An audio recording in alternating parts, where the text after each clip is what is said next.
చలో అందరికీ క్షణార్థులలో టీవీ5 సమర్పించు మాస్ మలన ముచ్చటకు స్వాగతం. వచ్చేసిండు మీ నర్సికాక. ఇక అరుచుకుందాం రారులా ఇయ్యాల్టి మోక. ఇక తెలంగాణ ముఖ్యమంత్రి రేవంత్ సారు ఢిల్లీకి పోయి నుండే ఆడ అసెంబ్లీ ఎన్నికల సమావేశం సందర్భంగా పోయి ఇక ఏం ముచ్చట చెప్పుకొచ్చిందంటే కాంగ్రెస్నే ఢిల్లీ గెలిపించుకోవాల్సిన అవసరం ఉన్నది. ఎందుకయ్యా గంత అవసరం మాకున్నదా అని వాళ్ళు అడిగే లోపట్టనే మళ్ళేమన్నాడు ఎరికేనా, కాదు కాంగ్రెస్ హయాంలో ఢిల్లీ అభివృద్ధి చెందింది. ఈ కేజ్రీవాల్ కానీ అటు మోడీ కానీ ఏం చేసిరు, ఢిల్లీని ఆగమాగం చేసి అంగట్లా కూసబెట్టురు. పొగ కల్యూషన్ పొల్యూషన్ ఒక్క ముచ్చట నా చెప్తుంటే ఢిల్లీ ఏమన్నా మంచిగున్నదా? మాకు చూడు మేము 6 హామీలు ఇచ్చినాము, అవి ఎంత ముద్దుగా అమలైనాయి అనుకుంటున్నావు? ఎక్కడైనా కాంగ్రెస్ దలుచుకుందంటే అయిపోతుంది. కాబట్టి మీరు తోసుకోకుండా తప్పకుండా కాంగ్రెస్నే గెలిపించాలని ముద్దుగా చెప్పుకొచ్చిండు ముచ్చట. ఏమో సారిగా నువ్వు చెప్పగానే గెలిపిస్తే 6 వాళ్ళకి అనిపించాలి కదా. ఢిల్లీ ఎవలయామల ముద్దుగున్నది ఎవలయామల ముద్దుగా లేదు అనేది జనాలు కండతోటి చూస్తూనే ఉండే. ఇక నువ్వు చెప్పేదైతే చెప్పాలి కదా. ఈడికి వెళ్ళి పోయినామంటే మరి ఆడ ముచ్చట చెప్పకపోతే అంటే చెప్పురి. మీ పార్టీ మంచిది, మీరున్న కానీ అభివృద్ధి జరుగుతుంది, మీరున్న కానీ అన్నీ జరుగుతాయని చెప్పాలి సారు. మరి చెప్పకపోతే జనాలకు ఎట్లుంటుంది? ఎందుకంటే ఎటువాడి మీరే గెలవాలిగా. ఇప్పుడు ఆ గెలిచిన వాళ్ళ పని ఎట్లా ఉన్నది, పతారు ఎట్లా ఉన్నది, మిమ్మల్ని గెలిపించుకుంటే ఎట్లా ఉన్నది, మోడీని గెలిపించి ఎట్లా ఉన్నది, కేజ్రీవాల్ పనితనం ఎట్లున్నది, ఆ ఢిల్లీలోకి తెలియదా? తెలుస్తుంది. వాళ్ళు ఏం చేయాలో గది చేస్తారు. మీరేం పికర్ చేయకూరు సారు, మీ భరోసా మీరు పెట్టుకోరి. అగో తెలంగాణ ముఖ్యమంత్రి రేవంత్ రెడ్డి సారు ఢిల్లీకి పోయి పొల్లు మాట్లాడుతున్నాడు కదా. ఢిల్లీ అసెంబ్లీ ఎన్నికల్లో ఏదేమున్నా కాంగ్రెస్నే గెలిపించాలని చెప్పి సీఎం రేవంత్ రెడ్డి ముచ్చట చెప్పుకొచ్చిండు ఢిల్లీ జనాలకు. తెలంగాణలో గ్యారంటీలను విజయవంతంగా అమలు చేస్తానం, చేసి చూపించడం మా సర్కార్ అంతా తీసిమరకాని సర్కారే లేదని కొరకాసు పెట్టినట్టు మాట్లాడిండు అనుకో రాదుండ్రి. కాంగ్రెస్ హయాంలో ఢిల్లీ అభివృద్ధి చెందింది, అంతేందుకు దేశం కూడా ఈ దేశంలో కాంగ్రెసే ఎక్కువ పరిపాలించింది. కాబట్టి మీరు ఢిల్లీ మంచి అభివృద్ధి చెందాలి, ఢిల్లీ బాగుండాలి, ఢిల్లీ సుభిక్షంగా ఉండాలంటే ఏదేమన్నా గల్లికి పోయి కాంగ్రెస్ని గెలిపిస్తేనే అవుతుందని చెప్పని పొల్లు చెప్పుకొచ్చిన ముచ్చట. ఒక్కపారి ఇందాం రారు రేవంత్ సార్ ఏమంటున్నాడు. तेलंगाना राज्य के मुख्यमंत्री मैं जिम्मेदार लेऊंगा, दिल्ली में कांग्रेस की सरकार बना दो। जब शीला दीक्षित ने दिल्ली के मुख्यमंत्री थी 15 साल, जो भी दिल्ली का तरक्की, आप मेट्रो रेल देखो, सीएनजी गाड़ियों का देखो, सड़क का देखो, फ्लाईओवर्स का देखो, जो भी दिल्ली का डेवलपमेंट हुआ था शीला दीक्षित जी ने जब मुख्यमंत्री थी तभी किए। उसके बाद 3 बार केजरीवाल जी ने मुख्यमंत्री बने, 3 बार मोदी जी प्रधानमंत्री बने। दिल्ली का हाल कैसे हो गया आप देखो। हम तेलंगाना से हवाई जहाज चढ़ते ही हमारे लोग डर जाते, दिल्ली में उतरते ही वहाँ के सांस भी नहीं ले सकते। मोदी जी ये कह रहे हैं कि चंद्रमंडल को हम रॉकेट भेज रहे हैं। सही मोदी जी, आप चंद्रमंडल को रॉकेट भेज रहे हैं, मगर दिल्ली में कैसे जीना वो तो आप किसी को बोल रहे ही नहीं। చూసిండ్రు కదా, మొత్తం హిందీలోనే కొడుతున్నాడు కదా. ఇక ఏదేమన్నా ప్రధాని నరేంద్ర మోడీ తోటి ఇటు కేజ్రీవాల్ తోటి ఢిల్లీ ప్రజలకు ఒరిగింది ఏమి లేదు, చేసింది ఏమి లేదు, చెప్పింది ఏమి లేదు. వాళ్ళు చెప్పిందంతా చేసింది జరిగినా మంచుకుంటుండే, కానీ ఆగమాగమే అయింది ఢిల్లీ తప్ప ఏం అభివృద్ధి జరిగింది ఏమి లేదు. కావాల్సి ఇక ఢిల్లీని మీరు వాళ్ళిద్దరు కలుసుకొని నాశనం చేసిరని జోరుగా మండిపడ్డది వాళ్ళ మీద. వామ్మ ఏంది సారు గింతగానం ఎగుర పెడుతున్నాం అన్నంత పరిశాన్ చేసిండు అనుకో రాదురు ఢిల్లీ జనాలను. ఇక ఈ సందర్భంగా ఎన్నికల హామీల పోస్టర్ని సీఎం రేవంత్ రెడ్డి విడుదల కూడా చేసిండు. ఇక అట్నే ఆడ కలవాల్సిన నాయకులతో కలిసి మీటింగులు పెట్టి ముద్దుగానే చెప్పుకొచ్చిండు అనుకో రాదురి ముచ్చట. ఇక ఏదేమన్నా ఢిల్లీలో దేశంలో మొత్తం మీద కాంగ్రెస్ని గెలిపియాలట. కాంగ్రెస్ గెలిస్తేనే అభివృద్ధి జరుగుతుంది, లేకపోతే అంత ఆగమే అవుతుందని చెప్పుకొచ్చిండు అనుకో రాదురి. సరే సారు, జనాలకు ఎరికే వాళ్ళు గెలిపించుకోవాలన్నా ఆగం చేసుకోవాలన్నా అంగట్ల కూర్చోబెట్టాలన్నా అనేది వాళ్ళు నిర్ణయిస్తారు. లేక మీరు చెప్పినంత మాత్రాన చేస్తారా, వాళ్ళు చెప్పినంత మాత్రాన వాళ్ళకి వేస్తారా? ఎవరికి వేయాలనో ఢిల్లీ జనాలకు తెలియదా? పడాయి చూస్తేనే ఉండే కాళ్ళతోటి. అలాగనే పండుగ పూట కూడా రికామ్ లేకుండా ప్రజల కోసం బాగానే పనిచేస్తున్నాడు కదా నాదేండ్ల సారు.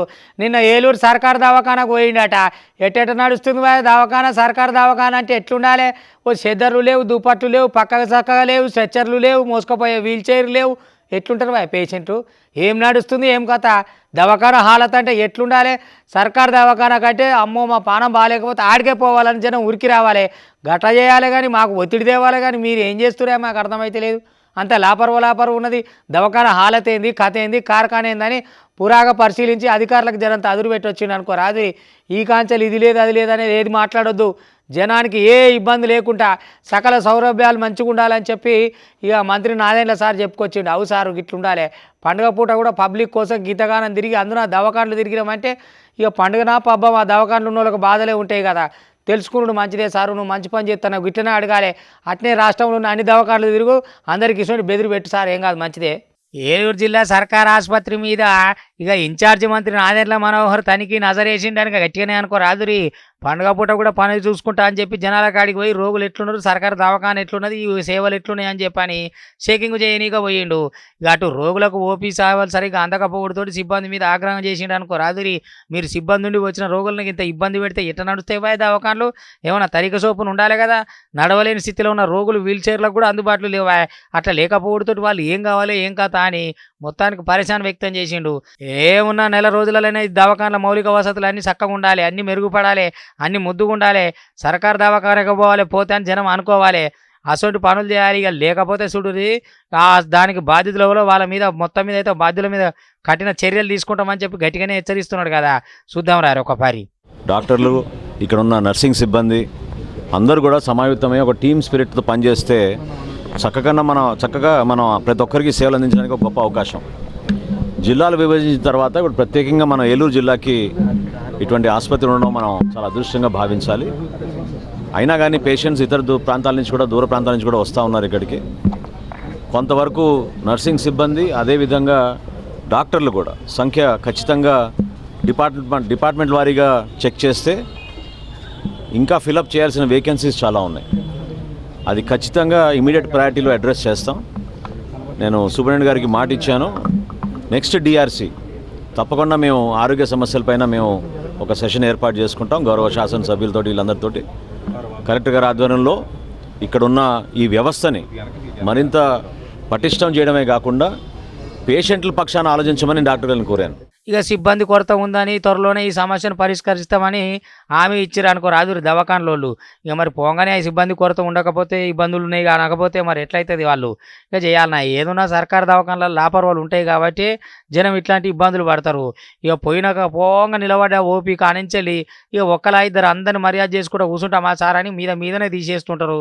ఇక వచ్చేదే బక్క పేదలు అవ్వాలని లెక్క పెట్టకుండా చాలా దవాఖానలలో ఉంటుంది ఇట్లనే. కానీ నిజంగానే మరి ఇన్ఛార్జ్ మంత్రి గారు ఇప్పుడు నాదెండ్ల మనోహర్ గారు ఇట్లా అన్ని దవాఖానలు తిరిగితే ఎట్టెట్టు ఉంటుంది ఏం సంగతి అనేది మొత్తం తెలుస్తుంది సారు.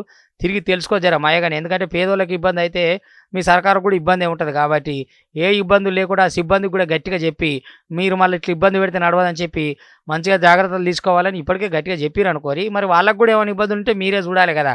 సర్కారు దవాఖానలు ఏమైనా సవలతులు ఉన్నాయా, మరి వాళ్ళకి కావాల్సిన సౌకర్యాలు అన్నీ ఉన్నాయా, స్టాఫ్ను కూడా చూడాలి కదా సార్. వాళ్ళని చూడురి వీళ్ళని చూడురి. తనిఖీలు అయితే మంచిగా చేసారు, బాగుంది సార్ మొత్తానికి ముచ్చట.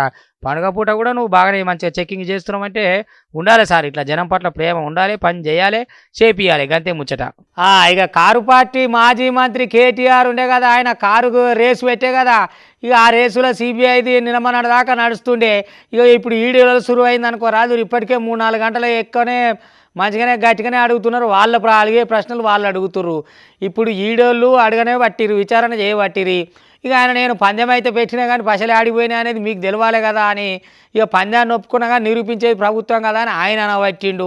ఇప్పుడు పందాలు నువ్వు పెట్టినవో ప్రభుత్వం పెట్టిందో మరి ముల్లే గాడికి పోయిందని చెప్పబడుతుంది కంపెనీకి. మరి ఆ కంపెనీకి వెళ్ళి ఎటు పోయిందా, మనకేమైనా ఉపయోగపడ్డదా, ఎటు పోయింది? అందరూ శాకాహారుల రొయ్యల ముళ్ళు ఏడవా అన్నట్టు ముళ్ళు ఎటు పోయిందో తేలాలి కదా ముచ్చట.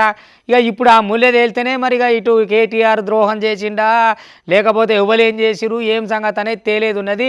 ఈడీ విచారణ అయితే జరుగుతున్నది. కానీ నాయన ఏం రాజకీయాలు ఎవరిని నమ్మాలనో అసలు ముళ్ళు ఎన్నో పోయింది, కొసరు ముల్లే పంచాయతీలు అయితే గట్టిగా అవుతున్నాయి. మరి ఇది తేలేదు ఉన్నది, మరి ఎన్నడూ తేలుతుంది ఏం కథ అనేది చూడాలిగా. మరి చూసినాక ఇప్పుడు మొత్తం సర్వత్రా అరెస్ట్ మీద ఆలోచన చేస్తుంది. కానీ ముల్లె మనది పోయింది కదా, ఆ ముల్లె గల్లపెట్టే లచ్చిందేవి ఏడగలగల అంటుంది తెలవాలి కదా. మరి మనకేమైనా మళ్ళీందా, మనకేమైనా అక్కడికి వచ్చిందా, వస్తే ఏడుంది ఎవరితానుంది, లేకపోతే కేటీఆర్ పర్సనల్ ఆయన గల్లపెట్టెలకు ఏమన్నా పోయిందా తేలాలి కదా. అవో గద్దేలేదే ఆలస్యం ఉన్నది. ఇక మరి ఈడీ వాళ్ళు అయితే ఇషారిస్తున్నారు. చూద్దాం రారా ముచ్చటేందో. మొత్తం మీద ఫార్ములా ఈ కార్ కేసుల కేటీఆర్ని ఈడీ విచారణ సుదీర్ఘంగా నడుస్తుంది అనుకో రాదుండ్రి. ఇక సుమారు 4-5 గంటల నుంచి నడుస్తూనే ఉంది. ఇక ఏసీబీ ఎఫ్ఐఆర్ ఆధారంగా ఈసీఆర్ని నమోదు చేసిన ఈడీ ఎఫ్ఈఓకి బదిలీ అయిన నగదు మీద ప్రశ్నలు సంధిస్తూనే ఉన్నారు అనుకో రాదురి. అంత బాగానే ఉన్నది కదా సార్. ఈ ముల్లెటు పోయిందో జనాలకు అర్థం కాని పరిస్థితి అయిపోయింది. ఆయన తీరుగా మాట్లాడతాడు, సర్కారు తీరుగా చెప్తుంది, మీరు తీరుగా విచారిస్తారు. మరి ఏడికి పోయింది జనం సొమ్ము ఎట్ల సంగతి అనేది తేలాల్సిన అంశం ఉండే మొత్తం మీద. ఇక పిఎంఎల్వి తోటి పాటు ఫేమా కింద దర్యాప్తు చేస్తున్న ఈడీ హెచ్ఎండి జర్నల్ అకౌంటు ఎఫ్ఈబుకు విదేశీ కరెన్సీ రూపంలో చెల్లించుడు పైన చాలా కోణాలకు వెళ్ళి వీళ్ళు ప్రశ్నలు తయారు చేస్తూ అడుగుతున్నారు. ఇక చెల్లింపులకు సంబంధించిన ఇన్వాయిస్ల ఆధారంగా కేటీఆర్ను రిజర్వ్ బ్యాంకు నుంచి అనుమతి ఎందుకు తీసుకోలేదని అడిగిరు అనుకోరాదుర్రి.